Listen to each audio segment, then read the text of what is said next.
Hi everyone, my name is Shauna. Welcome back to my channel. In today's video, I'm going to be giving you some summer reading recommendations. So some of these books are kind of like favorites of mine. Some of them are just books that I really enjoyed that I happen to think will match kind of well with the season. So I'll be giving a little bit of a description and a couple reasons why I think you'd love to read them in summer, and we'll just jump right into it. So I've broken it into kind of categories. So to start off, we are going to be giving romance recommendations. So the first off is Thank You for Listening by Julia Whelan. From the author of My Oxford Year, Julia Whelan's uplifting novel tells the story of a former actress turned audiobook narrator who has lost sight of her visions after a tragic accident and her journey of self-discovery, love, and acceptance when she agrees to narrate one last romance novel. This book is phenomenal. This is a must listen on audio because Julia Whelan is an actual audio narrator herself turned author. So she narrates this book beautifully, phenomenally. It is gorgeous. It is such a good time. If you want romance, you want humor, and you want fantastic audio narration, I totally recommend Thank You for Listening. Also, I do think that the characters in this book are just so kind of lovely and sweet, and they will just kind of sneak into your heart. So definitely recommend and give it a try. The next one I have is The Flat Chair by Beth O'Leary. One flat, one bed, two people who have never met. Share a space in London and maybe make a home with each other. This book is so cute. This was my first ever Beth O'Leary book that I had ever read, and I adored it. It was so precious. Such a good time. Read it, enjoy it, embrace it. This book will absolutely brighten your day. It's cute. This book is honestly it got turned into a show. I haven't watched the show, and I plan to this summer because can we just look at these actors? These are stunning human beings. I will absolutely be watching this. But anyway, this book is it's super sweet. Imagine this is your favorite ice cream. Imagine this is the first bite of a cold watermelon on a hot summer day. This book is sweet and delicious and cute and adorable. Read it. Okay, we're switching genres. We're going graphic novels / manga. I've got to throw it in. So the first one I'm going to go with is Heartstopper. Of course, I have them right here. They're kind of behind my head, but I will just kind of show off the first volume by Alice Oseman. An all-boys English grammar school is filled with friends, relationships, breakups, family drama, all the while exploring romance, sexuality, and mental health. We meet Nick and Charlie and are swept up in their lives. This book is amazing. This also got turned into a TV show. It's on Netflix. This book, the series, all of it is amazing. I will say it's also really bingeable for the summer because there's 5 volumes out and the 6th one is the final one in this installment, like in this series, and it's currently being worked on. So if you binged it over the summer, you would be ready to finish it off when the last book comes out. The next one I'm going to go with is, of course, a favorite of mine, which is Spy X Family by Tetsuya Endo. This is volume 1. There's about 11 volumes translated into English right now. They are pretty short. They're pretty quick. They're also manga, so obviously you get that kind of balance of dialogue versus pictures. They're really fun. You follow an assassin, you follow a spy, and you follow a telepath who have formed essentially a fake family to save their country, all the while keeping their identities hidden from each other. So you run into all sorts of antics and fun adventures and conflicts in school, in work, in relationships, and everything in between. It is such a good time. It is so fun. They're super fast-paced. They're cute. They're fluffy, but there's all sorts of drama mixed up into it. They are an absolute must-read. Go camping. Just throw one of these in your bag. Just lay outside. Read one of these. They're fabulous. They're great. Next, I'm moving on to some short story options that I have. So I will start off with Man v. Nature by Diane Cook. This is a refreshingly imaginative, daring debut collection of stories which illustrates with audacious wit the complexity of human behavior as seen through the lens of the natural world. Go into this book expecting the unexpected. These are short stories, so each and every one of them is unique and wacky and uncomfortable and weird and wonderful in all of their own ways. It's such a good collection of short stories, and it's my first time ever reading this author, and I fell in love with her writing style. And lastly, short stories are great for summer because you can just kind of dip into one, dip out of it. You can read them in any order. They're just a really good time to enjoy over the summer when things are pretty hectic and all over the place. Feel free to pick up one, put it down, but it's a really good collection.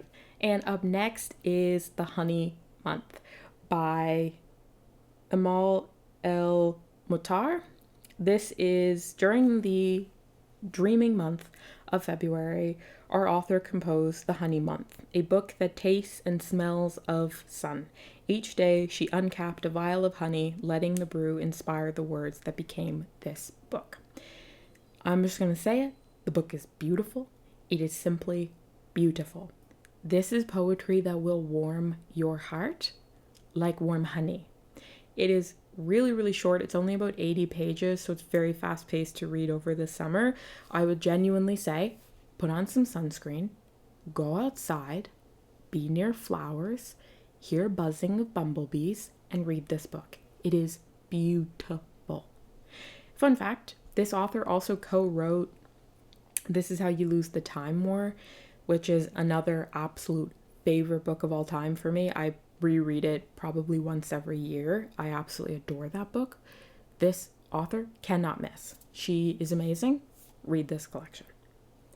And last kind of section, if you will, is general fiction. So I'm going to start off with a classic, which is The Girls by Emma Cline. Northern California, during the violent end of the 1960s, we follow Evie as she gets swept up in the hypnotic allure of girls who are free of traditional norms. They are dangerous, but Evie can't stay away from Suzanne, their leader. But Evie gets caught up with these girls and into a much bigger and darker plot. This gives summer vibes. Like you can feel the blazing sun and the chirping of cicadas when you open up this book. It is the just like the vibes of this book are perfectly summer, but also it's very cultish. There's kind of this slow bubbling of tension that can be felt throughout. It's really well done. It's also a fairly short read. It's only about 350 pages. So I would definitely say pick up this book. It's kind of uncomfortable, but kind of in the best way. But yeah, it's very good. The next book I have is Piranesi by Susanna Clarke.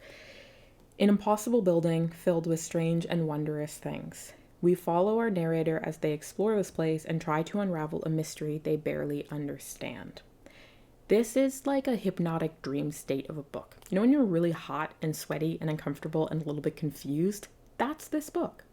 I would totally recommend reading this book on a stormy summer day when you're trapped inside and everything's gray but really hot and everything just needs to break. The heat needs to break.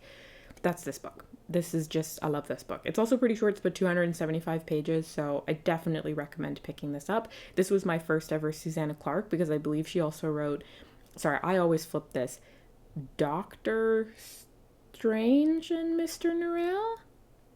Honestly can't remember. And Doctor Strange is definitely a Marvel character. You know what I mean. Susanna Clarke is really well known for another book, but it is Jonathan Strange, not Doctor. Jonathan Strange and Mr. Norrell. There you go. Should have just looked on the back. Anyway, great book. The next one I have is Conversations with Friends by Sally Rooney. Now hear me out before people immediately go, nope, I read Normal People by Sally Rooney and I did not understand the hype. Totally understand. 100% get it. The TV show for Normal People? Phenomenal.